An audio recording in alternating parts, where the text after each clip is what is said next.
피곤하시죠? 자, 오늘 고린도전서 마지막 16장 지난주에 이어서 이제 두 번째 단락을 함께 보겠는데요. 지난주에는 1절로 4절에서 이 고린도 교회에 대하여 이제 연보 즉 헌금, 이제 구제를 위한 헌금을 예루살렘 교회가 지금 어려운 상황 가운데 있어서 그 예루살렘에 있는 우리 그리스도인들을 위한 헌금을 요청한 부분에 대해서 말씀을 나눴는데, 오늘은 이제 그 이어서 5절로 9절에서는 이제 사도 바울이 고린도 교회를 방문하겠다라고 하는 그 계획에 대해서 언급을 해요. 그리고 이제 뒤에서 보면 내가 이제 이 고린도 이 편지죠. 이 편지를 더 써서 지금 디모데한테 보냈다. 디모데를 환영해주고, 그리고 또 한 가지 이제 고린도 교회가 이 바울에게 물어본 게 뭐냐면 이 아볼로에 관한 그러한 그 근황을 물어봤던 것 같아요. 아볼로. 그래서 아볼로가 고린도 교회에서 인기가 많았잖아요. 그래서 아볼로는 뭐 언제 옵니까? 뭐 이런 질문을 했던 것 같아. 그래서 그것에 대해서 이제 12절로 질문하게 되어지는데, 대답을 하게 되어지는데, 오늘은 이제 5절로 9절 말씀 속에서 이 고린도 교회 방문에 대한 이야기로 우리가 집중을 해보겠습니다. 우리 5절 말씀 읽습니다. 시작. 내가 마게도냐를 지날 터이니 마게도냐를 지난 후에 너희에게 가겠다 그랬어요. 이 고린도 전서, 뭐 전서 후서 이렇게 쓰니까 거창하지만 쉽게 생각하시면 편지입니다. 편지. 사도 바울이 쓴 신약 성경 27권 중에 13권이 사도 바울이 썼잖아요. 이 모든 편지입니다. 그 교회에 보내는 편지. 뭐 고린도서는 고린도 교회에 보내는 편지, 로마서는 로마 교회에 보내는 편지, 다 이 편지이거든요. 이 편지를 지금 쓰고 있는 장소가 어디냐? 그것은 에베소라고 하는 곳입니다. 뭐 이렇게 얘기하면 전혀 감이 안 오겠지만, 지금 여러분 보는 사진에 이제 이 제3차 전도 여행 1차, 2차, 3차를 마치고 바울이 예루살렘에서 붙들려서 로마로 이제 후송을 가잖아요. 자, 3차 전도 여행 중에 이제 이 에베소라, 지금 터키입니다. 지금의 터키에 있는 에베소에서 이 지금 고린도 편지를, 고린도에 보내는 편지를 쓰고 또 나중에 또 후서 두 번째 편지를 쓰게 되어지는데, 그래서 이제 여러분들 보시는 것처럼 이 그 왼쪽에, 그죠? 이 에베소에서 이제 오른편으로 쭉 가면 바로 고린도가 있어요. 이 가는 방향이 이제 방법이 두 가지가 있죠. 요즘도 우리가 어디에 가려면 요즘은 뭐 세 가지가 있다고 볼 수 있겠네요, 그죠? 뭐 배를 타고 가든지, 또 육로를 통해 가든지, 아니면 하늘을 날아가든지. 그때는 비행기가 없으니까 두 가지 방법이 있었어요. 배를 타고 가든지, 아니면 이제 육로를 통해서 가는 방법이 있는데, 지금 여기서 내가 마게도냐를 통해서, 이 마게도냐는 보시는 것처럼 이 빌립보, 데살로니가 그 교회가 있던 저 북쪽, 지금 유대 북쪽인데, 그 마게도냐를 거쳐서 이렇게 돌아서 이제 고린도로 도착하겠다라는 계획, 즉 육로를 통해서 가겠다라는 계획을 밝히고 있는 것이죠. 육로를 통해서 가겠다라고 하는 것, 굳이 빠르게 가려고 그러면 배를 타고 갈 수도 있겠지만 멀리 더 긴 시간이 걸리는 육로를 통해서 가겠다라는 계획은 또 거기에는 여러 가지 또 많은 목적이 있다고 생각이 돼요. 자, 6절 말씀 읽습니다. 시작. 혹 너희와 함께 머물며 겨울을 지낼 듯도 하니 이는 너희가 나를 내가 갈 곳으로 보내어 주게 하려 함이라. 여기서 이제 뭐 가게 되면, 이게 아직 안 갔으니까 함께 머물며 겨울을 지낼 듯도 하다라는 말은, 결국은 이제 이 마게도냐를 거쳐서 가겠다라는 계획은 뭐냐면, 마게도냐는 그냥 통과하겠다는 거예요. 그냥 지나쳐가는 식으로 쭉 훑어 가겠지만 너희에게 가서는 내가 좀 오래도록 너희와 함께 머물고 싶고, 또 시기적으로 봐도 머물 수밖에 없는 그런 상황이라는 것을 이야기해요. 그래서 이 사도행전 이제 그를 보면 사도 바울이 실제로 이후에 이제 에베소를 떠나서 고린도에 도착하게 되는데, 고린도에서 얼마를 있게 되냐면 석 달을 체류하면서 있게 돼요. 그런데 여기서 이제 뭐 겨울을 지낸다라는 말은 뭐냐면, 이 겨울에는 여행하는 게 굉장히 위험했다는 거예요. 당시에는 뭐 바다는 이 겨울 바다는 말할 것도 없고, 저희가 수년 전에 이제 이 고린도에서 배를 타고 로마로 한번 간 적이 있거든요. 밤을 새서 갔는데 어마어마한 경험을 한 건 뭐냐면, 밤새 그 큰 배가 그 풍랑 속에서 아주 그냥 죽는, 그냥 밤새 가면서 이 오바이트를 해가지고 그때 경험이 생생해요. 바울도 이랬겠구나 하는 생각이 들었는데, 이게 겨울바다는 여행하기에 영 맞질 않아. 바람도 세고 춥기도 하고 또 육로도 마찬가지고, 그래서 시기적으로도 이곳에서 오래 지낼 수밖에 없는 그런 상황이기 때문에 이제 겨울을 지내야 되겠다라고 얘기를 하는 거죠. 자, 이렇게 이제 계획대로 바울은 나중에 3개월 동안 고린도에 머물면서 3개월 후에 이제 어디로 이제 가게 되냐면 예루살렘으로 가겠다라는 그러한 계획을 이제 결정을 하게 돼요. 근데 6절 이하에 보면 이런 말씀이 있죠. 이는 너희가 나를 내가 갈 곳으로 보내어 주게 하려 함이라는 말이 있어요.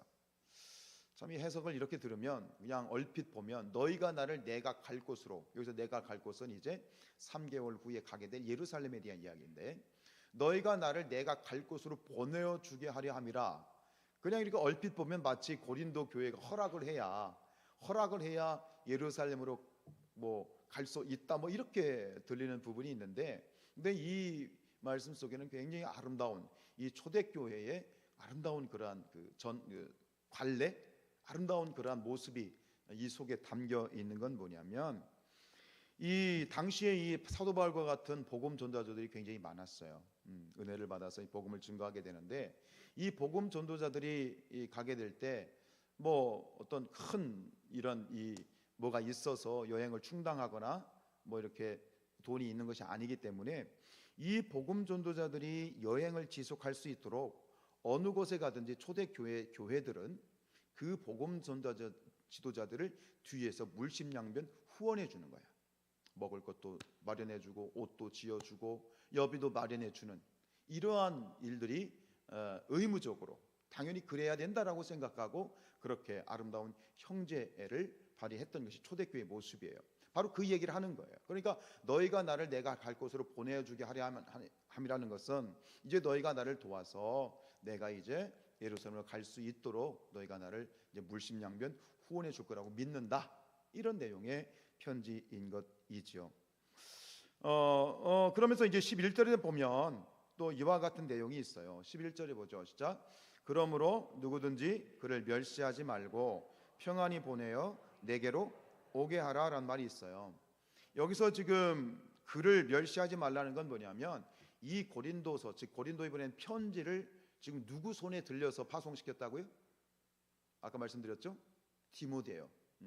디모데에게 이 편지를 지금 인편에서 들려가지고 지금 가고 있는 거예요.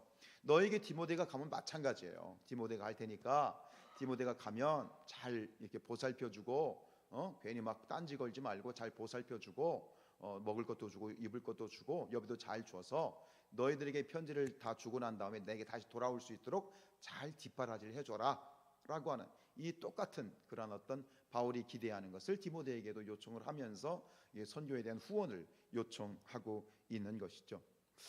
어느 곳에 있든지 초대교회 이 교회들이 어느 곳에 있든지 자기들의 위치에서 누군가 복음을 위해서 힘쓰는 사람이, 복음 전도자가 왔을 때 기꺼이 그들을 먹여주고 재워주고 보살펴주고 뒷바라지해주는 이 아름다운 모습, 이 모습이 오늘 우리의 교회의 모습이 되어야 되겠습니다. 그 배울 점이 있는 것이지요. 어제 이제 우리 남부연의 그 여성교회 선교 대회를 참 갔었는데, 참 코로나 이제가 거의 끝나가면서 참 그런 모임, 참 오랜만에 그런 많이 모이는 모임을 봤어요. 우리 김홍신 장로님 참 많이 애를 쓰셨는데, 어제 이제 김형석 교수님 아시죠? 현재 103살 되신 김형석 교수님이 이제 이렇게 1시간 정도 강연을 하셨는데, 참 그분이 이제 살아온 어떤 이 신앙의 삶, 여정도 그렇지만 다시 한번 그분의 말씀 속에서 제가 많이 감명을 받고 도전을 받았던 대목이 있는데, 그게 뭐냐면 우리 신앙인의 목적, 신앙생활의 목적이 뭐냐면 그것은 단지 교회가 아니라는 거야. 오해하면 안 돼요. 그러니까 단지 뭐 교회를 막 성장시키고 교회 건물을 막 크게 짓고 이런 어떤 보여지는 교회가 목적이 아니라 우리 신앙의 목적은 하나님의 나라, 이게 본질이거든요. 본질. 하나님의 나라고 우리 모든 그리스도인들은 한국 우리 성산교회 성도들이든 저기 일본에 있는 성도들이든 미국에 있는 성도들이든 모든 그리스도인들은 하나님으로부터 부름받은 이유는 뭐냐면 이 하나님의 나라를 세우라고 부름을 받았다라는 그 깨달음을 본인이 세 번의 어떤 회심이라고 말할 수도 있겠습니다만 세 번의 하나님의 큰 뜻을 깨달았던 얘기를 하시면서 이 깨달음에 대해서 말씀하시는데 참 우리가 신앙생활을 하다 보면 이 우물안 개구리처럼 신앙생활을 할 때가 많아요. 내가 의도해서 그런 것이 아니라 하다 보면 여기에 빠져. 우리 교회 그러면서 그냥 이게 전부인 것처럼 살아가게 되는데 결국은 우리 모든 그리스도인들은 하나님 나라 백성들은 뭐냐? 똑같은 비전과 똑같은 목적을 가지고 신앙생활을 하고 있는 것이다. 다 같이 하나님의 나라를 세우는 것이다. 하나님의 나라를 세우는 것이다. 남녀노소 인종과 국가를 초월해서 다 그리해야 된다는 것이죠. 여기에서 이제 제가 지난주에 말씀드렸던 공교회주의, 모든 교회는 하나고 모든 교회는 형제다라고 하는 그러한 그 교훈도 발견했고 또 한 가지는 만인 제사장에 대한 그런 교훈도 발견했어요. 목회라고 하는 것은 하나님의 일이라고 하는 것은 성직자만이 하는 일이 아니죠. 우리 모든 성도들, 성직자뿐만 아니라 모든 평신도들도 똑같이 하나님 보시기엔 제사장이에요. 그죠? 우리 모든 제사장이에요. 성직자든 이 평신도들이든 목사만 여기서 설교하고 교회 안에서 하는 모든 행위만이 목회가 아니라 여러분들이 밖에서 직장 생활하고 농사꾼이 농사 짓고 회사에서 회사 생활하고 이 모든 일들 장사꾼이 장사라는 모든 것들이 다 뭐예요? 목회다 이거예요. 목회. 학생이 공부하는 것도 목회. 목적은 하나예요. 성직자든 모든 평신도든 목적은 하나. 하나님의 나라를 세워가는 것이다. 저와 여러분이 함께 하나님의 나라를 세워가는 것. 지금 이 바울에게서 발견한 바울의 메시지를 통해서 발견해내는 것. 초대교회가 누구든 이 복음의 최전방에서 복음을 증거하는 자들이 오면 정성껏 대접하고 뒷바라지 해주고 후원해주고 내 교회의 교인이 문제가 아니에요. 누구든 그렇게 후원해주고 뒷바라지 해주는 것이 이 초대교회의 공교의 유성이라면 역시 지금도 마찬가지로 우리 모든 교회가 성도들이 한마음 한뜻이 되어서 우리가 하나님의 나라를 세워가는 것, 이것이 바로 이 바울의 메시지 속에서 발견되어지는 초대교회 성도들의 아름다운 전통을 우리가 이어가는 것이라고 생각을 합니다. 지난주에 토요일날 우리 목자 수련회를 다녀왔는데요. 우리 교회 공동체 안에서 저는 이 교회 사역에 있어서의 최전방, 가장 그 최전방에서 사역을 하는 그러한 분들이 누구냐면 저는 목자들이라고 생각을 해요. 교회라고 하는 것을 우리가 무엇에 비유하죠? 교회를 몸에 비유하잖아요. 그렇죠? 우리 교회는 몸이고 우리 각자는 지체라고 생각하는데 이걸 하나의 세포라고 생각해 보자고요. 지금 우리 교회가 하나의 몸이면 각각의 우리가 소그룹, 우리 목장이라고 부릅니다만 이 각각의 소그룹, 우리는 10개의 소그룹이 있어요. 즉 무슨 얘기냐면 성산교회라고 하는 하나의 몸은 10개의 세포로 구성이 된 거예요. 이 세포 하나하나가 건강해야 우리 몸이 건강한 거야. 우리 몸에는 셀 수 없는 세포들이 있지만 만약에 우리 몸 안에 있는 이 세포 중에 눈에 보이지 않는 작은 세포 하나가 잘못되면 만약 그 보이지 않는 작은 세포가 악성 종양이 생겨버리면 소위 말하는 쉽게 말 뭐야? 암이 생겨버리면 보이지 않는 그 암이 결국은 이 몸을 다 해치고 생명까지 위협할 수 있는 것이죠. 그래서 저는 사역을 하면서 목회를 하면서 목양적인 측면에서 볼 때 저는 이 교회 사역에 있어서 가장 최전방에서 정말 애쓰고 노력하고 헌신해야 되고 또 그렇게 하고 계시는 분들이 바로 우리 소그룹의 인도자, 우리 교회는 목자들이라고 생각해요. 소그룹이 그렇게 중요해요. 목장이 중요한 거예요. 그리고 그 목장을 인도해 나가고 목장을 위해서 애쓰고 수고하는 이 목자들의 중요성은 말로 다 할 수 없어요. 감사하게도 우리 사랑하는 성산교회 목자들 10분의 목자들이 참 보면 너무 귀해요. 너무 열심히 지금도 마찬가지지만 과거도 마찬가지고 이렇게 목장의 목자로서 사역을 하시는 거 보면 참 목사보다 낫다 할 정도로 너무너무 아름답게 사역을 해 나가시는 것을 봐요.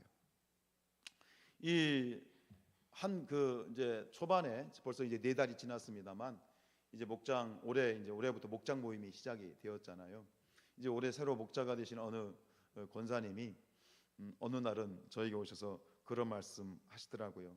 이제 코로나가 이제 워낙 코로나 때문에 2년 동안 모이지도 않았고 목장은 형식적으로만 존재했었고 모임도 없었고 또 새롭게 목장이 새로 이제 나이대별로 이렇게 묶여지다 보니 이게 모든 게 낯설고 지금 힘든 상황이잖아요. 그런 상황 가운데에서 이 권사님도 오신 지 얼마 안 되셨는데 목자가 돼가지고 이제 역할을 하려고 하니 이게 녹록하지 않은 거예요. 목원들은 말도 안 듣고 징그럽게 말은 안 듣고 모이라면 모이지도 않고 뭐 그러니까 어느 날 그 권사님이 목사님이 그러시더라고요. 저한테 목사님 제가 몰랐는데요. 목자를 하고 나니까 제가 목사님 마음이 어떤지 좀 알 것 같아요. 그러시더라고요. 여러분 그게 목자의 마음이 목사의 마음이 아니라 목자를 하면서 소그룹을 인도하시는 그러한 목자를 하시면서 발견하는 그 마음은 누구의 마음이냐? 그게 예수님의 마음이에요. 그게 하나님의 마음이에요. 많이 들어봤을 만한 그런 이야기 있잖아요. 어느 목사님이 등산을 가셨는데 등산을 가다가 나무를 하나 발견했대. 근데 그 나무에 보니까 나무가 속이 썩어가지고 텅텅 이제 썩어가지고 비어 있더래잖아. 그러니까 그 목사님이 한다는 말이 어쩌면 네 속이나 내 속이나 이렇게 똑같냐 뭐 그랬다잖아요. 근데 그게 네 속이나 내 속이나가 아니라 그게 예수님 속이고 그게 하나님 속인 것이지요. 여러분 우리 이 교회가 부흥하기 위해서는 절대적으로 목자들의 역할이 굉장히 중요합니다. 그리고 그 목자들의 헌신, 소그룹 인도자들의 헌신이 그 천사도 흠모하는 헌신이 되었을 때 하나님께서는 그 하나의 교회를 부흥시켜 주신다고 저는 믿어요. 굉장히 중요하죠. 그렇기 때문에 저는 기회가 되면 계속해서 이 목자들을 격려하고 싶고 그리고 셀레브레이션을 하고 싶은데 이 목자들에게 주시는 가장 큰 은혜가 있어요. 힘들고 어렵지만 하나님 앞에 순종하며 또 나아가게 될 때 하나님이 주시는 가장 큰 축복이 뭐냐면 바로 주님의 마음을 아는 거야. 네 속이나 내 속이나 똑같구나. 주님 속이 이러셨을 것 같아요 하는 그러한 그 주님의 마음, 그 주님의 마음을 깨달을 수 있는 그 자리가 바로 인도자의 자리라고 저는 생각하게 되는 거예요. 주님의 마음을 알게 된다는 것, 그건 뭘까요?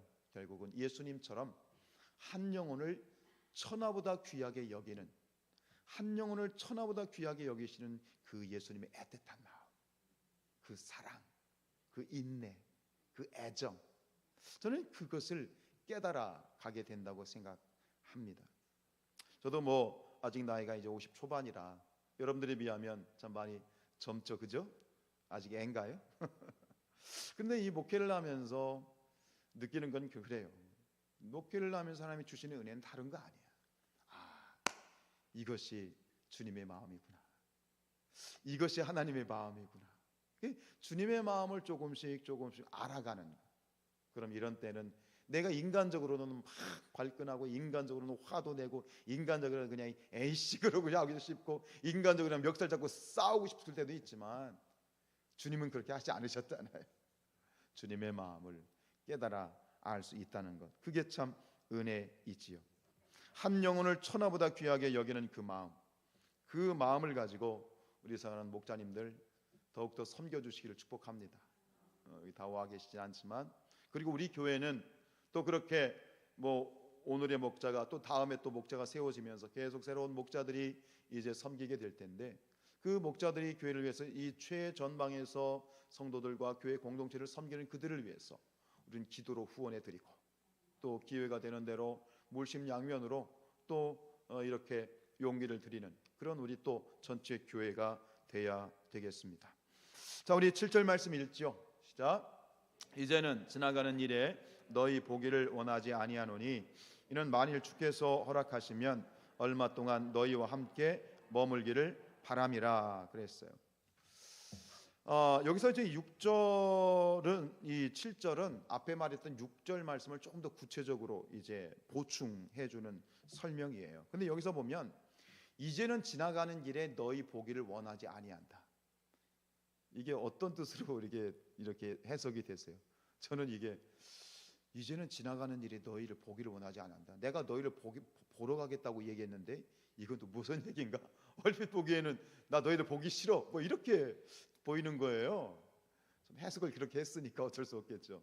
근데 이 얘기가 뭐냐면, 이제는 지나는 길에 너희 보기를 원하지 아니한다는 말은 뭐냐면, 지나는 길에, 즉 마케도니아를 거쳐왔던 것처럼, 그냥 지나왔던 것처럼, 통과해 왔던 것처럼, 너희들하고 오래 있지 않고 마케도니아 사람들하고는 그냥 잠시 인사만 하고 식사 함께 하고 왔던 것처럼 너희는 내가 그렇게 하기를 원하지 않는다는 얘기예요. 보기 싫다는 얘기가 아니라 너희하고는 좀 더 오래 머물고 싶다, 뭐 이런 그런 의도의 이야기예요. 잠깐 들르는 그러한 지역들하고 오늘 여기 이제 고린도 교인들에 대해서는 좀 더 너희하고는 그냥 지나쳐 가는 것이 아니라 충분히 너희와 함께 머물고 싶고 너희와 교제하고 싶고 너희와 함께 있고 싶다라는 그런 어떤 표현인데요. 여기서 우리가 읽을 수 있는, 발견할 수 있는 바울의 마음은 무엇인가요? 네, 이 고린도 교인들을 정말 얼마나 복음 안에서 그리워하는지, 이 고린도 교인들에 대한 사도 바울의 그리움이 이곳에 배어 있는 거예요. 그리고 고린도 교인들하고 또 교제하고 싶고, 내가 사랑하는 사람을 만났을 때 더 오래 있고 싶잖아요.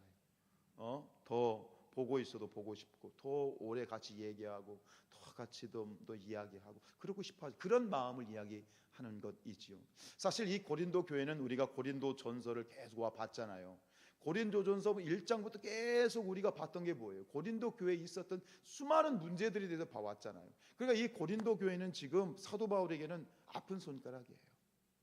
당신이 직접 이 개척을 해서 고린도 교회를 세워놨는데, 그래가지고 이제 잘 될 거라고 생각했는데 워낙 수많은 문제들이 바울의 마음을 아프게 하고 또 이 바울의 마음 근심하게 만드는 그런 어떤 이 일들이 계속 발생이 되고 있지만, 그럼에도 불구하고 이 바울에게는 정말 이 고린도 교회에 대한 애정이 정말 남다를 수밖에 없고, 아픈 손가락이고, 미운 놈 또 하나 준다고 더 마음이 가는 그러한 교회가 바로 이 고린도 교회였던 거예요. 정말 보고 싶어요, 가고 싶어요, 만나고 싶어요, 애틋해요. 그런데 한 가지 조건이 있어요. 뭐죠? 뒤에 보면 이는 만일 주께서 허락하시면이에요. 난 정말 너희들 보고 싶다, 만나고 싶다, 이야기하고 싶다, 같이 밥 먹고 같이 자고 정말 지난 모든 이야기들을 충분히 교제하고 싶어. 그러나 조건이 있어요. 주님이 허락하시면. 내 생각이 있고 내 계획이 있고 내 감정이 있지만 바울은 여기서 분명히 선을 그어요. 그러나 주님이, 하나님이 허락해 주셔야 돼 라고 하는 것을 전제 조건으로 달고 있죠. 여러분, 우리가 아는 말씀처럼 마음의 경영은 사람에게 있지만 그 말의 응답은 하나님께 있습니다. 우리 잠언서 16장 1절요. 시작. 마음의 경영은 사람에게 있어도 말의 응답은 여호와께로부터 나오느니라. 아멘이죠. 여러분, 우리 나의 열정, 나의 계획보다 중요한 것은 하나님의 뜻입니다. 시간과 역사, 그리고 인간의 모든 경영과 계획은 모두 다 하나님의 뜻 안에 달려 있습니다. 처음 듣는 얘기 아니겠지만 사도 바울은 늘 이 진리를 아마 마음속에 새기고 또 간직하고 있었기 때문에 바울은 마지막까지 승리할 수 있었지 않은가라는 그런 생각이 듭니다. 여러분, 처음 듣는 얘기 아니고 이미 아시는 얘기겠지만 중요한 건 뭐예요? 우리의 삶 가운데 정말 내 열정, 내 계획, 내가 하고 싶은 일, 내가 옳다고 여기는 그 일들보다 정말 하나님의 뜻을 분별해서 하나님의 뜻을 따르고 있는가예요. 알고는 있지만 이것을 우리가 생각 없이 살다 보면 그냥 그저 주저하지 않고 내 생각과 내 계획대로 일을 처리하는 경우들이 너무너무 많아요. 저도 마찬가지예요. 여러분, 모든 일을 하는 가운데 있어서 먼저 하나님의 뜻을 구해야 되겠습니다. 먼저 하나님의 음성을 들어야 되겠습니다. 하나님께 묻고 가야 되겠습니다. 그리고 하나님의 응답이 없으면 절대 가면 안 되는 거예요. 하나님이 말씀하지 않으면 절대로 가면 안 되는 거예요. 왜요? 그 길은 죽음의 길이고 사망의 길이고 불통의 길이고 결국 그것은 죄의 길이 될 수 있다라는 것이죠. 이처럼 하나님의 뜻을 어기고 제 뜻대로 가다가 인생 실패한 대표적인 사람이 누구냐면 사울 왕입니다. 이 통일 왕국의 제1대 왕인 사울 왕, 어마어마한 큰 은혜를 받은 사람이에요. 정말 겸손한 사람이었어요. 처음에는요. 사울 왕도요. 베냐민 지파의 지극히 작은 자를 이렇게 왕으로 세워주십니까 감격하면서 그렇게 하나님 앞에 고백했던 사람이 사울 왕이었어요. 근데 그가 왕이 된 다음에 어떻게 돼요? 180도 바뀌어요. 이제는 하나님 앞에 감사하던 은혜의 고백이 뭐 어떻게 바뀌냐면 하나님을 이용하기 시작해요. 사람들의 눈치를 보고 하나님의 뜻이 아니라 사람들의 눈치를 보면서 사람들이 좋게 하려고 하죠. 결국은 그것 때문에 사울은 버림을 받게 되지요. 여러분, 우리도 마찬가지죠. 빨리 가려고 하다가 큰 코 닥치는 거예요. 여러분, 억지로 가려고 하다가 망하는 거예요. 내 눈에 아무리 옳아 보여도 이건 정말 누가 봐도 이게 맞는다고 생각이 돼도, 내 생각에 누가 봐도 맞는다고 생각이 돼도 우리 그리스도인들은 아무리 그래도 하나님께 여쭈어 봐야 돼요. 하나님의 뜻을 구하고 응답 받아야 돼. 만약에 아니면 안 가는 거야. 가지 말아야 되는 거야. 근데 이게 쉽지가 않아요. 우리 사랑하는 성산의 가족들이요, 이 원칙을 우리 함께 고수하며 갔으면 좋겠어요. 그래야 이 교회가 하나님의 뜻대로 굴러가는 것이고요, 이 교회가 하나님이 원하시는 교회가 될 수 있고요, 이 교회가 하나님 손에 붙들린 교회가 될 수 있고요, 그래야 하나님이 이 교회를 부흥시켜 주시는 거예요. 사람이 노력을 해서 으쌰 해가지고 어느 정도 뭐 올라가지만 한계가 있는 거야. 사람이 으쌰해서 올라가다가 막 올라가다가 어떻게 돼요? 그냥 한순간에 푸르르 꺼지는 거야. 이건 사람의 일이야. 그러나 하나님이 하시면 그냥 순풍에 돛한 듯이 그냥 가는 거야. 전 부흥도 그렇다고 생각을 해요. 사람의 생각과 사람의 계획이 계속해서 주장하는 교회가 되면 이 교회는요, 아무리 용쓰고 애써도 안 돼요.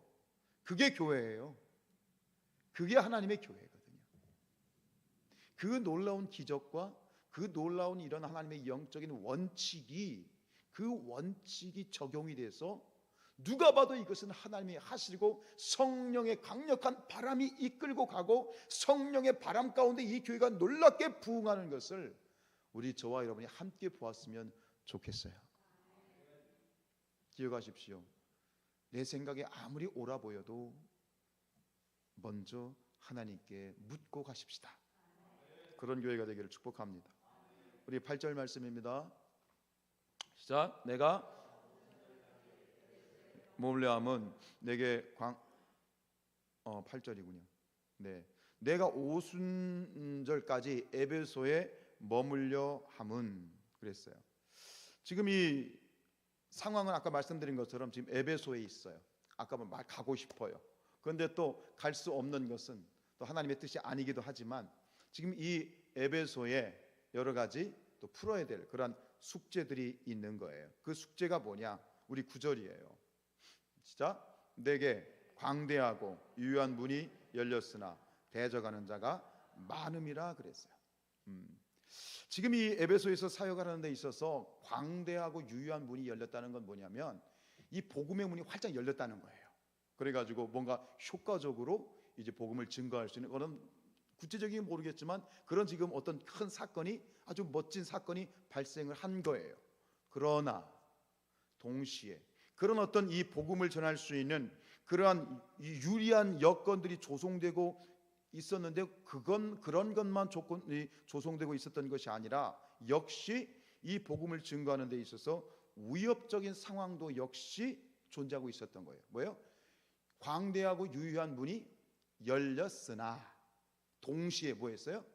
대적하는 자가 많음이라. 이 상황 이해가 되시죠?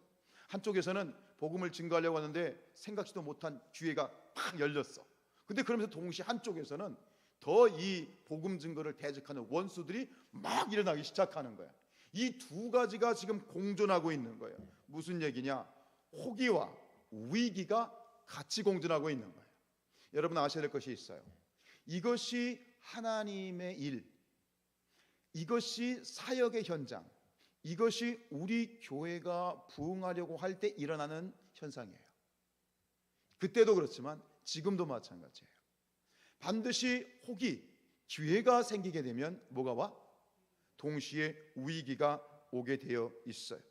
하나님의 역사가 강력한 곳에는 반드시 반대로 사단의 역사도 그만큼 같이 불어닥쳐요. 그럴 수밖에 없죠. 하나님의 역사가 일어나고 교회가 부흥하고 뭔가 천국의 하늘나라가 이 천국의 지경이 넓어지는 것을 이게 눈뜨고 볼 수 없는 거야, 사탄이. 그러니까 또 자기들도 쫄개들을 이용해서 반대 맞바람을 치는 거예요. 이게 뭐라고 했습니까? 이게 호사다마죠. 호사다마. 좋은 일에는 반드시 안 좋은 일이 따라오게 되어 있는 거예요. 세상의 이치가 아니라 이건 영적인 원리예요. 영적인 전쟁이에요. 뭔가 좋은 일이 웃을 일이 생기면 반대해서 엉뚱한 일이 발생해요. 여러분 이것을 우리가 알아야 돼요. 그래서 뭔가 잘 되면 무조건 박수치면서 기뻐할 만한 것도 아니고, 뭐가 안 된다고 막 이렇게 할 필요도 없어요. 이것을 알아야 돼요. 이것을 준비하는 우리가 어떻게 준비해야 되겠어요? 이 점을, 우리 상황을, 이 영적인 어떤 상황들을 미리 우리가 예상을 하고 준비해야 되겠죠. 그러다가 그런 때가 오면 그럴 줄 알았어 라고 여유롭게 우리가 맞받아 칠 수 있어야 되겠어요. 여러분 앞으로 이 성산교회에 크고 작은 하나님의 역사가 있을 것입니다. 이 교회를 부흥케 하시는 징조들이 있을 것입니다. 그런데 잊지 말아야 할 것은 기회는 곧 위기이고 다시 동시에 위기는 기회이다. 그것을 어떻게 잘 딛고 나가느냐. 앞에 있는 이 돌이, 내가 가는 길에 이 돌덩어리가 하나 있어요. 그게 장애물이 될 수 있어요. 내가 준비하지 못하면 장애물이에요. 근데 내가 준비하고 있으면 그 돌덩어리가 뭐가 되는 거예요? 디딤돌이 되는 거야.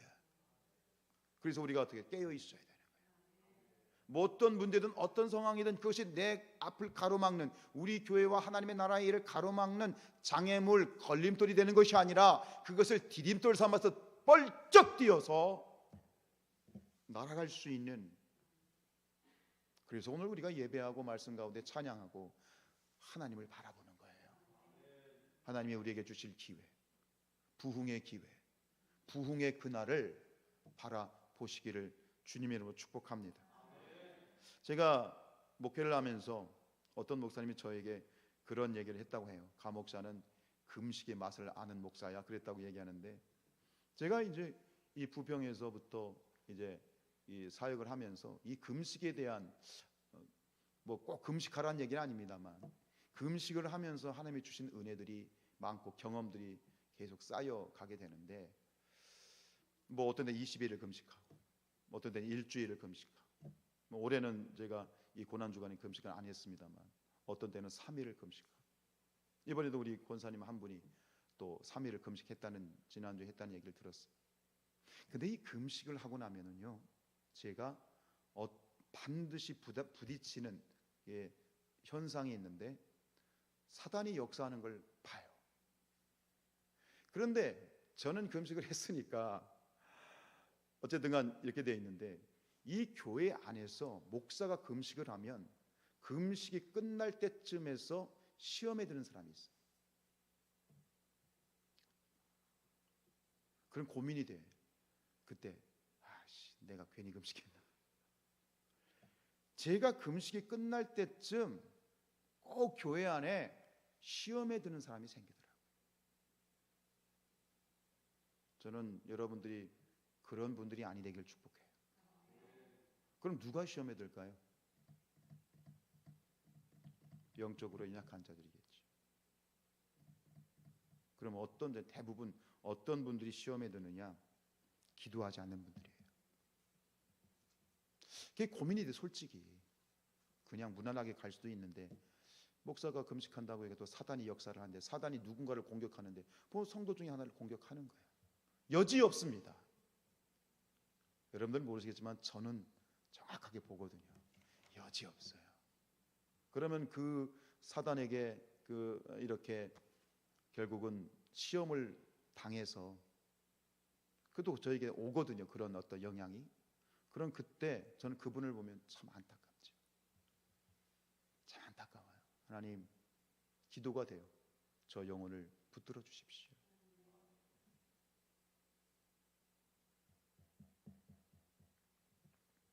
여러분, 누가 결국 그런 일이 벌어지는지 아세요?